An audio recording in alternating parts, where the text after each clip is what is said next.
Hello friends, welcome to Appoos kitchen. എല്ലാവരും സുഖമായിരിക്കുന്നില്ലേ? ഇന്ന് നമ്മൾ ഉണ്ടാക്കാൻ പോകുന്നത് ഗുലാബ് ജാമുനാണ്. നല്ല സൂപ്പർ ഡ്യൂപ്പർ ഗുലാബ് ജാമുൻ എങ്ങനെയാണ് തയ്യാറാക്കുന്നതെന്ന് വെച്ചാൽ, നമ്മൾ ആദ്യം തന്നെ 1 കപ്പ് മൈദ എടുത്തിട്ട് അതിലേക്ക് 1/2 ടീസ്പൂൺ ബേക്കിംഗ് പൗഡർ ചേർത്ത് കൊടുക്കേണ്ടതുണ്ട്.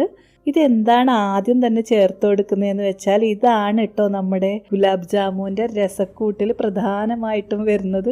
അപ്പോൾ നമ്മൾ മൈദയോടൊപ്പം തന്നെ ഒന്ന് ബേക്കിംഗ് പൗഡർ ചേർത്ത് നന്നായി മിക്സ് ചെയ്ത് വെക്കുക. പിന്നെ വേണ്ടത് കുറച്ച് കോൺഫ്ലോർ ആണ്. കൃത്യമായി പറഞ്ഞാൽ 2 ടീസ്പൂൺ കോൺഫ്ലോർ മതിയാകും. പിന്നെ വേണ്ടത് 1/2 കപ്പ് മിൽക്ക് പൗഡറാണ്. പാൽപ്പൊടിയാണ് ഇതിൽ മസ്റ്റായിട്ട് വേണ്ട സാധനം, എല്ലാവർക്കും അറിയാമല്ലേ. ഒരു ബൗളെടുത്ത് നമ്മൾ എടുത്തു വെച്ചിരിക്കുന്ന പാൽപ്പൊടിയും മൈദയും കോൺഫ്ലോറും ഒക്കെ ചേർത്ത് അതിൻ്റെ കൂടെ 1/4 ടീസ്പൂൺ ബേക്കിംഗ് സോഡ കൂടി ചേർക്കാൻ മറക്കരുത്. ഗുലാബ് ജാമുൻ തയ്യാറാക്കുമ്പോൾ ഫ്ലോപ്പ് ആകാതെ ഇരിക്കാനുള്ള വളരെ ഇമ്പോർട്ടൻ്റ് ആയിട്ടുള്ള കാര്യം എന്താണെന്ന് വെച്ചാൽ, ഇതിലേക്ക് എടുക്കുന്ന വെള്ളത്തിൻ്റെ അളവാണ്. നമ്മൾ ഈ ഗുലാബ് ജാമുൻ തയ്യാറാക്കുമ്പം 1/4 കപ്പ് വെള്ളം, 1/2 കപ്പ് വെള്ളം, 1 കപ്പ് വെള്ളം ഇങ്ങനെയൊന്നും വേണ്ട കേട്ടോ. ടേബിൾ സ്പൂൺ കണക്കിലാണ് നമ്മൾ ഇതിലേക്കുള്ള വെള്ളം എടുക്കുന്നത്. കൃത്യമായി പറഞ്ഞാൽ 5 ടേബിൾ സ്പൂൺ വെള്ളം മതിയാവും. ഇനിയിപ്പോൾ നിങ്ങൾക്ക് കുറച്ച് തിക്നെസ് കൂടുതലാണെന്ന് തോന്നുമ്പോൾ 1 ടീസ്പൂൺ കൂടി ചേർക്കാവുന്നതാണ്. 2 ടേബിൾ സ്പൂൺ വീതം വെള്ളം ഒഴിച്ചുകൊണ്ടാണ് ഇത് മിക്സ് ചെയ്തെടുക്കുന്നത്.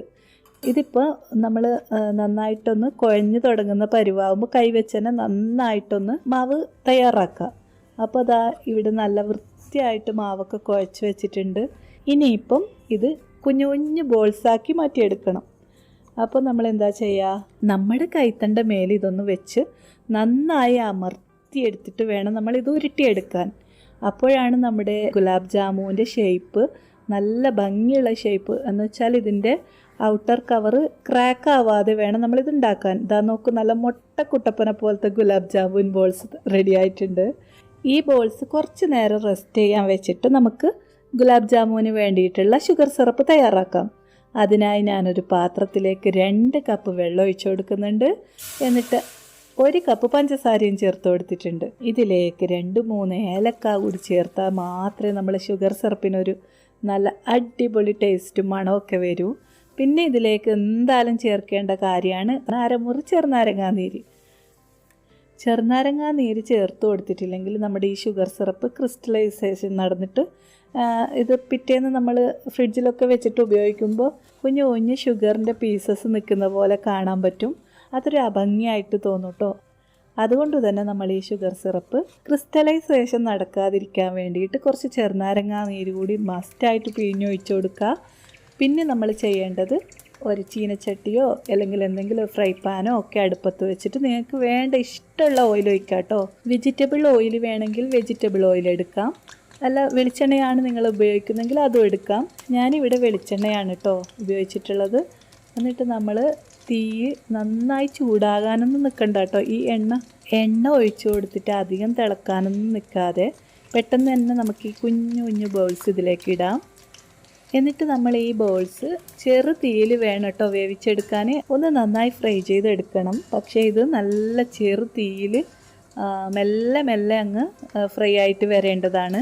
മീഡിയം ഫ്ലെയിം ആക്കിയാൽ പോലും ഇതിൻ്റെ ഉള്ളിൽ വേവാതെ കിട്ടാൻ ചാൻസ് ഉണ്ട് കേട്ടോ. അപ്പോൾ നമ്മൾ കൃത്യമായിട്ട് ഇതിൻ്റെ തീയുടെയും വെള്ളത്തിൻ്റെയും അളവൊക്കെ ശ്രദ്ധിച്ചാൽ നല്ല കിടിലൻ ഗുലാബ് ജാമുൻ ബോൾസ് തയ്യാറാക്കിയെടുക്കാൻ പറ്റും. അപ്പോൾ നമ്മുടെ ഗുലാബ് ജാമുനൊക്കെ ഞാൻ ഫ്രൈ ചെയ്തെടുത്ത് വെച്ചിട്ടുണ്ട്. ഇനി നമുക്കിത് തയ്യാറാക്കി വെച്ചിരിക്കുന്ന ഷുഗർ സിറപ്പിലേക്ക് ഇട്ട് കൊടുക്കാം. ഇത് നമ്മളൊരു 20 മിനിറ്റ് നേരമെങ്കിലും ഈ ഷുഗർ സിറപ്പിൽ ഇട്ട് വെക്കേണ്ടതുണ്ട്. ഇനിയിപ്പോൾ നമ്മൾ എന്തെങ്കിലും ഫങ്ഷനൊക്കെ ഉണ്ടായിട്ടാണ് ഉണ്ടാക്കുന്നതെങ്കിൽ തലേന്ന് തന്നെ ഉണ്ടാക്കി വെക്കാവുന്നതാണ്. അപ്പോൾ നിങ്ങൾക്ക് എന്തായാലും ഈ റെസിപ്പി ഇഷ്ടമായിട്ടുണ്ടെന്ന് കരുതുന്നു. ഇഷ്ടമായാൽ തീർച്ചയായും എൻ്റെ ചാനൽ സബ്സ്ക്രൈബ് ചെയ്യാനും മറ്റുള്ളവരിലേക്ക് എൻ്റെ ചാനലൊന്ന് ഷെയർ ചെയ്യാനും ഒക്കെ ശ്രദ്ധിക്കണേ. Thank you so much.